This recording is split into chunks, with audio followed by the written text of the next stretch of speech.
Hello, all you magnificent people, Durpo the Magnificent here, and today, got a little bit of a bonus video today. As you can tell, this is Risk of Rain. So basically, I know, this is the second Risk of Rain video in a row, and you guys are probably like, Durpo, why? Risk of Rain, man, why? We want, like, Terraria and stuff. Do other stuff, man, come on!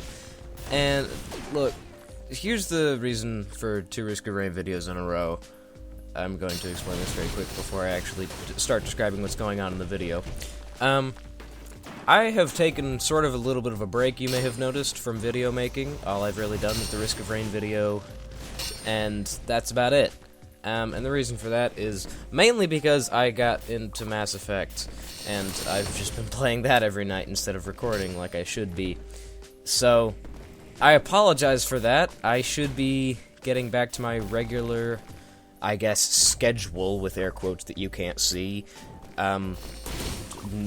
which is, you know, bi-daily videos and stuff like that, very soon. So, probably by the end of this week or anything, something like that. So, anyway, now that that's out of the way, I can start to describe what this is. Basically, this is just a video showing off how broken the glass artifact is. As you can see right there, I can essentially fly and move at the speed of friggin' Sonic the freaking Hedgehog, and I pretty much just instantly kill everything ever.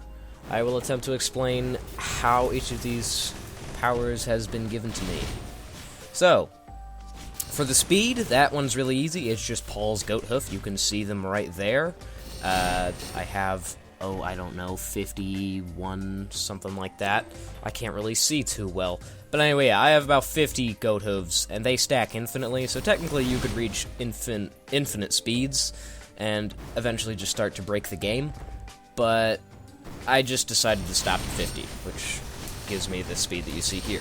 And then the Hapu Feathers and Rusty Jetpacks that you see. I have 10 Rusty Jetpacks and I think 11 Hapu Feathers. Basically just allow me to fly. I can't, like, actually fly. There is a limit to how far I can jump, but that limit is, well, it's smaller than the actual height of the map, so I can technically fly. So, that's the movement covered, and now there's the instantly killing absolutely everybody. You may notice there's also a ridiculous amount of money on screen anytime I kill something, and the game really starts to lag. First off, the money is coming from Smart Shopper. I have, like, where is it? Hold on a sec. I have 16 Smart Shoppers, and it increases the amount of money that drops by 25% every single time you pick up one of those, so that's a lot of money. So, the main source of my power is the Frost Relic. As you can see, I have 12 Frost Relics, and I think I get one more towards the end of the video. And basically what the Frost Relic does is when you pick it up, well, nothing happens when you pick it up, but when you have it and you get a kill, then 3 blue ice shards will start to cycle around your character in sort of a pulsating sort of fashion.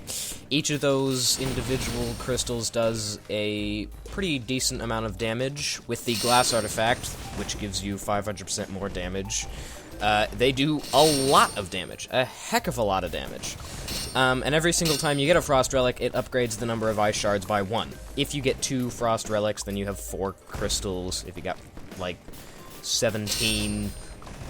Like, right now, okay, I have 12 Frost Relics. What that means is I have... Let me work that out in my head, because apparently this is something I need to work out. That's 15 Ice Shards every single time I kill an enemy. So if I kill freaking, like, 3 enemies, I'm already up to 45 Ice Shards surrounding my character.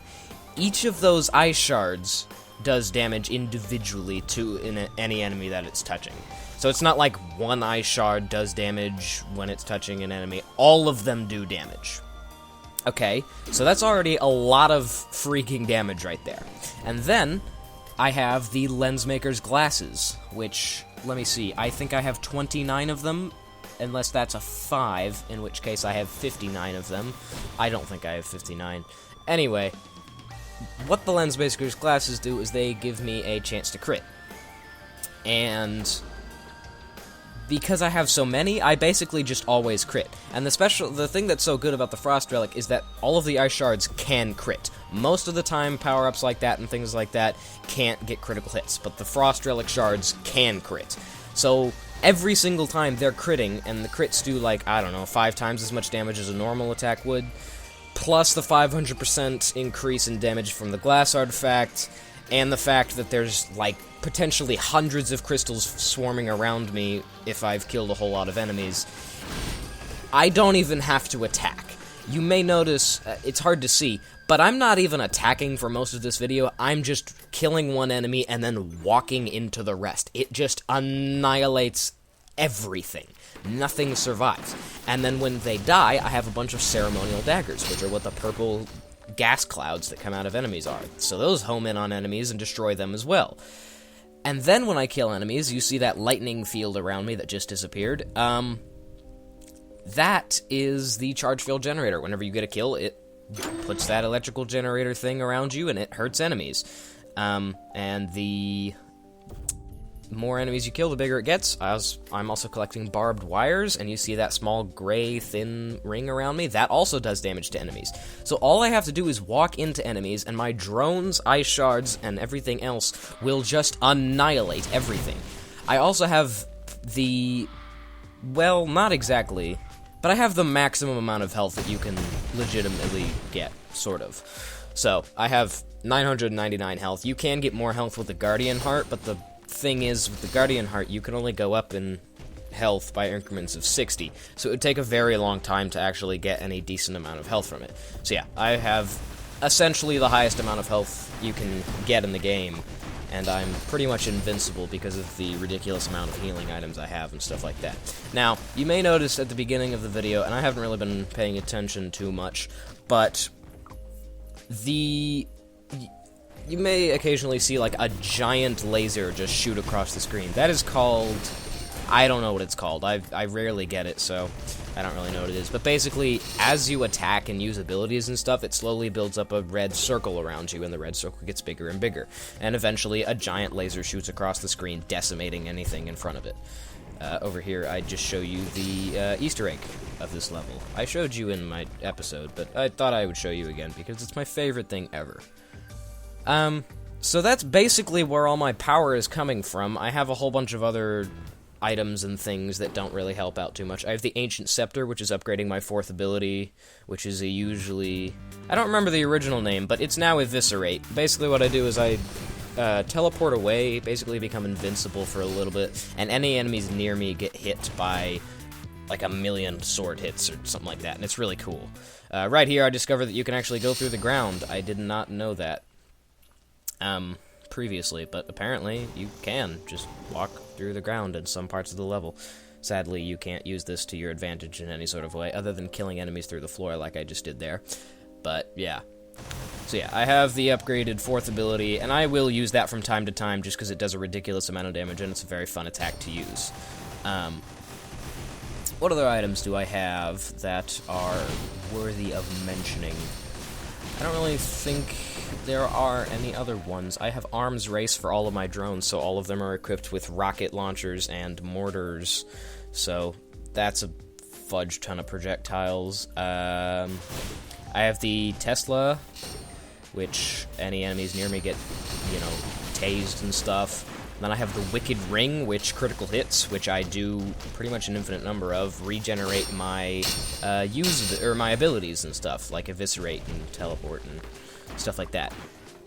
It seems to be a little bit broken. I seem to be critting so much that it's just not registering, because usually with this amount of crits, I would just be able to spam my Eviscerate attack, and since each one of the sword strikes is a crit, it should instantly regenerate my 4th ability.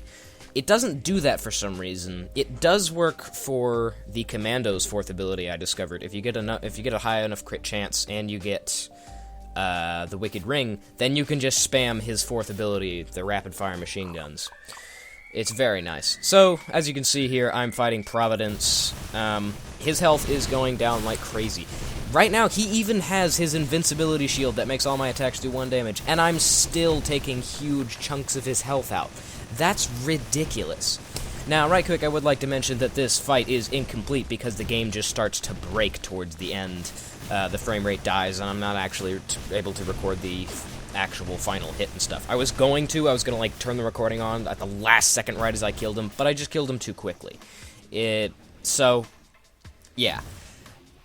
I do kill him, obviously, but you're not actually going to get to see it just because I screwed up the recording / it almost crashed. The reason I only have 12 Frost Relics is because I actually looked it up, and if you have too many Frost Relics, then the game will crash. So, I didn't want to get any more than 12 for fear of crashing the game. So, that is going to do it for that episode. As you can see, as you probably saw, towards the end there, I had, I don't know, what was it? Freaking, let me see. What is that? That's freaking $1,241,908. Yeah, that's a fudge ton of money. And yeah, it's a pretty easy fight. So, there we go. That is Risk of Rain, the Glass+Command artifact. Just how crazy overpowered they are. It's ridiculous. Yeah, that's gonna do it for this episode. Regularly scheduled, like, Terraria playthrough and stuff like that. They will be back. I've taken a bit of a break. I apologize for that. So, we'll be back to your regularly scheduled stuff around this weekend, possibly, like, tomorrow or something along those lines. So, yeah, that is going to do it for this episode. Thank you all so much for watching. Hope you all have a magnificent day. Derpo the Magnificent out.